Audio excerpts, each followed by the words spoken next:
Just like U.S. midterm elections, Mexico midterms are considered a referendum on the president's performance. Mexican President Enrique Peña Nieto took office in 2012 with big expectations, but his presidency has been tarnished by violence and corruption. Here with analysis is my guest, David Shirk, political science professor at the University of San Diego. And David, how will the outcome of this midterm election affect Mexico president and his PRI party? Well, this is, as you said, it's an important moment in evaluating how the president has done his job over the last 3 years. He came in with big promises to reduce violence and to move the country forward with a series of political reforms. In some regard, he's been successful. Violence has gone down, though not as much as he promised. And he's enacted reforms in education, energy, and even the criminal justice system. So what voters have to say at the polls will say very much about where Mexico thinks what he's been able to do. How good or how poor of a job he's done. Now, the run-up to these midterms has been violent. I understand that some candidates have been killed. Mexico continues, a lot of Mexicans continue to demand answers about the disappearance of the 43 students and their likely deaths last year. So how is the missing student incident impacting this election, or is it? There's probably no single event in the last 3 years that has captured greater attention inside or outside of Mexico than the Ayotzinapa student massacre of September 2014.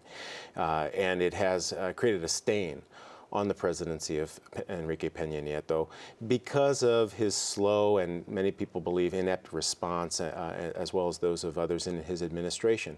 So people gearing up for this election who are opposed to Peña Nieto have used Ayotzinapa as a way of criticizing his government, and it is certainly something that that has worked against his party's prospects in the upcoming election. Now, will the smaller parties in this race have much of an impact in this election?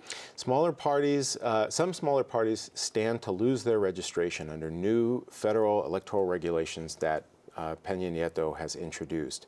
But one party in particular, the leftist party known as Morena, the Movement for National Renovation, which was founded by the leftist, former leftist presidential candidate Andrés Manuel López Obrador, may very well triple or quadruple its representation in Congress in this election, stealing votes away from the traditional leftist party, the PRD of Mexico.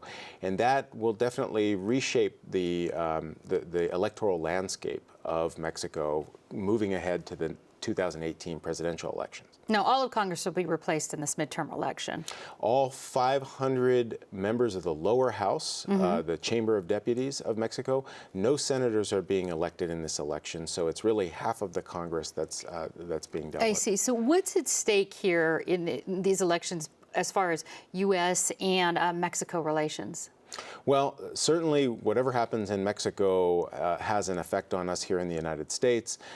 Whether or not Peña Nieto is able to continue to advance his reform agenda, whether or not he's able to continue to wage the war on drugs as he has done for the last 3 years, is going to be very much in question in the aftermath of this election. If he gets a resounding support for his administration, then I think we'll see him move full steam ahead. If the election reduces his representation in Congress and really demonstrates a great deal of discontent among Mexicans, then it may be more difficult for him to move things forward in the next half. In terms of voter turnout, what can we expect there? Do Mexicans tend to skip midterms like Americans do? Yes, it's not as exciting when there's not a single candidate running for president for your party that you can sort of get excited about. Many Mexicans, like many U.S. citizens, don't know who their congressional representative is. And so there is likely to be less turnout this election than we saw in 2012 or that we'll see in 2018. But Mexicans actually vote more consistently in both midterm and presidential elections than we do here in the United States. So there might be something we could learn from them. All right. Well, we look forward to seeing you on Monday with election results. David Shirk, thank you so much. Sounds great. Thanks, Peggy. Thanks for having me.